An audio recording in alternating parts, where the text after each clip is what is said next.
پاکستان ایک مخلص دوست ہے۔ وزیر اعظم پاکستان اور فیلڈ مارشل امن مذاکرات میں شاندار کردار ادا کر رہے ہیں۔ امریکی وزیر جنگ بھی پاکستان کی سفارتکاری کی کوشش کے معترف۔ سنگاپور سیکیورٹی فورم سے خطاب میں پیٹ ہیگزت نے کہا کہ پاکستان اور امریکہ کے درمیان سچی دوستی پروان چڑھ رہی ہے۔ میڈیا سے گفتگو میں امریکی وزیر جنگ کا کہنا تھا کہ صدر ڈونلڈ ٹرمپ نے واضح طور پر کہا ہے کہ ایران کسی صورت ایٹمی ہتھیار نہیں رکھ سکتا۔ امریکی مفادات کو مد نظر رکھ کر ڈیل کی جائے گی۔ ایران کے ساتھ مذاکرات اچھے رہے۔ بحری ناکہ بندی اب بھی مکمل طور پر برقرار ہے۔ آبنائے ہرمز آزاد آبی گزرگاہ ہونی چاہیے جس پر کوئی ٹیکس نہ ہو اور جسے پوری دنیا آزادانہ طور پر استعمال کرے۔ معاہدہ نہ ہوا تو حملے کے لیے پہلے سے زیادہ تیار ہیں۔ And the role that the field marshal and the prime minister are playing in peace negotiations. I think an unexpected development and a true friendship developing there. Any deal that the president is willing to make, he's only going to make it if he believes it's a great deal for our country and the security of the world, that Iran is not capable of having a nuclear weapon. You saw it in how he's been talking about it publicly. Those goalposts haven't shifted at all. Which is the expectation of the American people and what we've stated to Iran. Iran knows very, very clearly what our expectations are, and that's on the negotiating team to deliver. They're coming in our direction. The talks have been productive. The blockade is very much still in place, and the Strait of Hormuz came up relatively often. It will be a open strait, a toll-free strait that the entire world can use, which is the way. تو آئندہ مالی سال کے budget کے لیے tax تجاویز پر کام جاری ہے۔ نئے بجٹ میں ہائیبرڈ الیکٹریکل گاڑیوں اور سولر پینلز مہنگا ہونے کا خدشہ ہے۔ ذرائع کے مطابق آئی ایم ایف نے ای وہیکلز پر 18% جی ایس ٹی لگانے پر زور دیا ہے۔ ہائیبرڈ گاڑیوں پر بھی ٹیکس 8% سے بڑھا کر 18% کرنے کی تجویز سامنے آئی ہے۔ ٹیکس بڑھنے سے ای وہیکلز اور ہائیبرڈ گاڑیوں کی قیمتوں میں اضافے کا امکان ہے۔ الیکٹرک کاریں، موٹر سائیکلیں، رکشے، ٹرک اور بسز بھی مزید ٹیکس کی زد میں آ جائیں گی۔ الیکٹرک پک اپ، ٹریکٹر اور ڈبل کیبن گاڑیوں پر بھی ٹیکس میں اضافہ متوقع ہے۔ اسی طرح سولر پینلز پر جی ایس ٹی 10% سے بڑھا کر 18% کرنے کی تجویز بھی زیر غور ہے۔ تو یہ جو سفارشات ہیں وہ حکومت کے سامنے آئی ہیں۔ آپ کو بتائیں کہ گلگت بلتستان انتخابات کے لیے 24 حلقوں میں ووٹنگ 7 جون کو ہو رہی ہے۔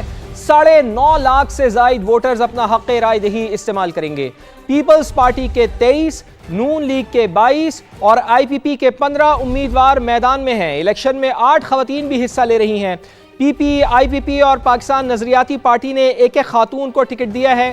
باقی 5 خواتین آزاد امیدوار کی حیثیت سے الیکشن لڑ رہی ہیں۔ اور گلگت بلتستان میں انتخابی سرگرمیاں اب عروج پر پہنچ گئی ہیں۔ سما کی انتخابی مہم کی خصوصی کوریج۔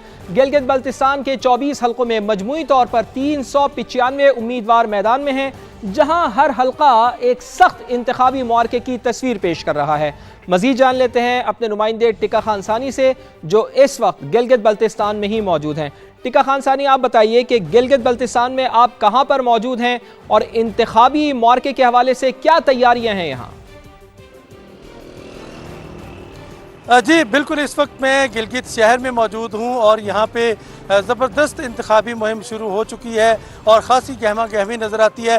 ہر بازار میں، ہر چوک میں، ہر گلی میں، آپ ہر مین شاہراہ پہ جو گزرتی گاڑیاں ہیں ان پر پرچم لگے ہوئے ہیں، موٹر سائیکل ہیں۔ اس کے ساتھ ساتھ جو الیکشن سیاسی انتخابی جو کیمپس ہیں وہ بھی بن چکے ہیں۔ شہر کے اندر داخل ہوں تو داخل ہوتے ہی آپ کو استحکام پاکستان پارٹی کے پرچم جو ہیں وہ اس کا استقبال کرتے ہوئے نظر آئیں گے تمام شہریوں کا۔ اس کے بعد آگے جائیں تو پیپلز پارٹی ہے، اس سے آگے جائیں تو مسلم لیگ نون ہے، کہیں جے یو آئی ہے، کہیں ایم کیو ایم ہے۔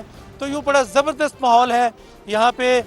395 جیسے کہ آپ نے کہا کینڈیڈیٹس حصہ لے رہے ہیں، جس میں 266 تو آزاد ہیں، لیکن 130 کے قریب مختلف سیاسی جماعتوں نے ان کو ٹکٹ دیا ہے، جس میں کم از کم 7 ایسی پارٹیاں ہیں جن کے صرف ایک کینڈیڈیٹ میدان میں اترے ہیں، اور 5 سے 6 ایسے ہیں جنہوں نے امیدوار تو میدان میں اتارے لیکن ابھی تک ٹکٹ نہ دے کے لسٹ الیکشن کمیشن کو فراہم نہیں کی۔ اس طرح تقریباً 24 حلقوں میں، جو کہ پورے گلگت بلتستان کے 10 ڈسٹرکٹ میں 24 حلقے بنتے ہیں، اس میں پاکستان پیپلز پارٹی، استحکام پاکستان پارٹی، نون لیگ، JUI, मुस्लिम लीग काफ, इसके साथ साथ दीगर जो सियासी जमातें हैं, MKR से वहदत मुस्लिमीन, सुन्नी इत्तेहाद कौंसिल और इस्लामी तहरीक पाकिस्तान जो हैं, ये मरकज़ी तौर पे बड़ी जमातें हैं जो इसमें हिस्सा ले रही हैं।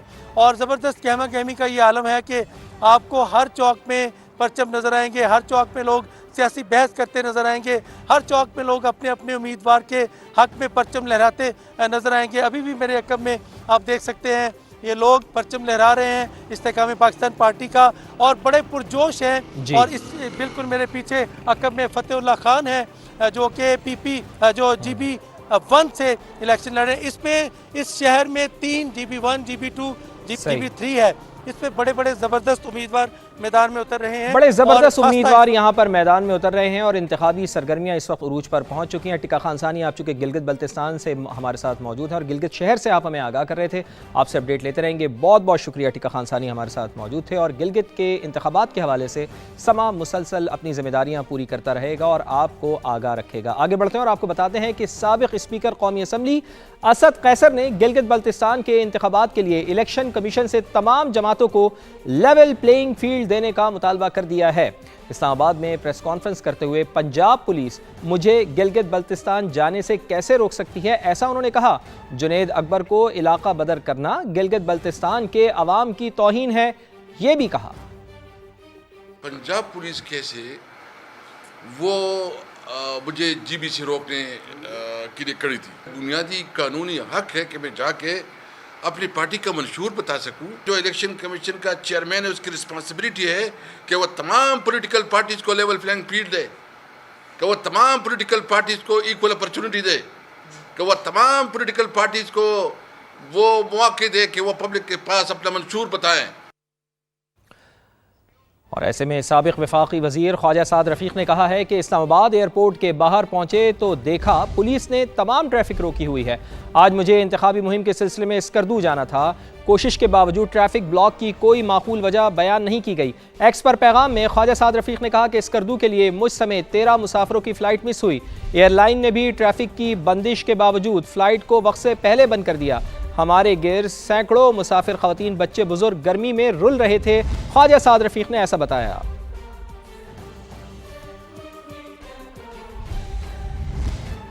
वज़ीर आला KP सुहेल आफरीदी का supreme appellate court Gilgit Baltistan के चीफ जस्टिस को खत। सुहेल आफरीदी ने खत में लिखा कि गिलगित बल्तिस्तान में इंतखाबी माहौल से मुताल्लिक़ तशवीशनाक इत्तलात मौसूल हो रही हैं।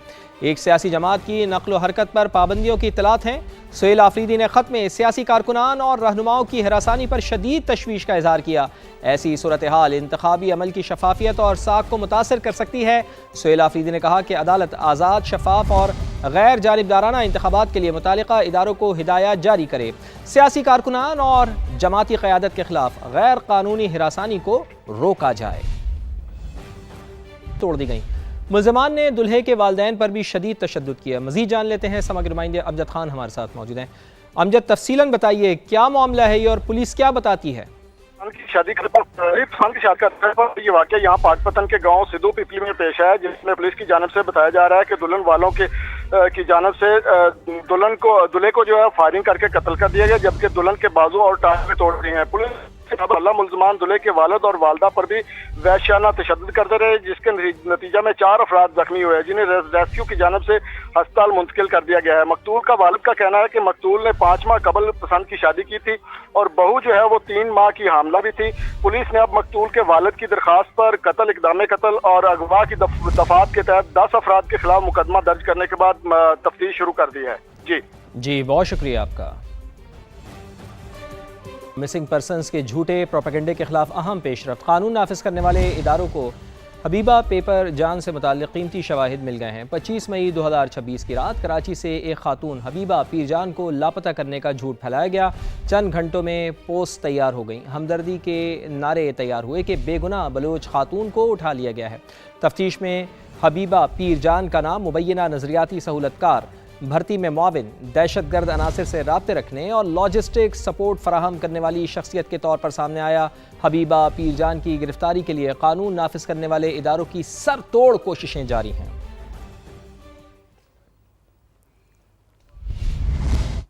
Welcome back. वजारत तिजारत ने ई कॉमर्स के फ़रोग के लिए दूसरी नेशनल ई कॉमर्स पॉलिसी के मुसवदे को हतमी शक्ल दे दी है। इस्लामाबाद से समा के डिप्टी ब्यूरो चीफ बेदाद सलीमी हमारे साथ मौजूद हैं। जी बेदाद साहब, बताइए क्या क्या चीज़ें शामिल हैं इसमें?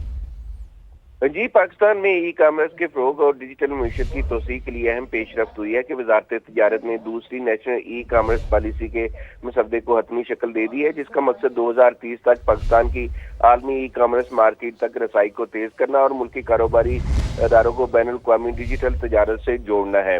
इस हवाले से जो दस्तावेज समा को हासिल हुई है, इसके मुताबिक पॉलिसी में डिजिटल अदायगियों के निज़ाम की बाहमी मुताबिकत, लॉजिस्टिक इंफ्रास्ट्रक्चर की तोसी और कारोबारी सरगर्मियों के लिए जदीद सहूलतों की फराहमी को कलीदी अहमियत दी गई है। ठीक, बहुत शुक्रिया आपका बेदाद सलीमी।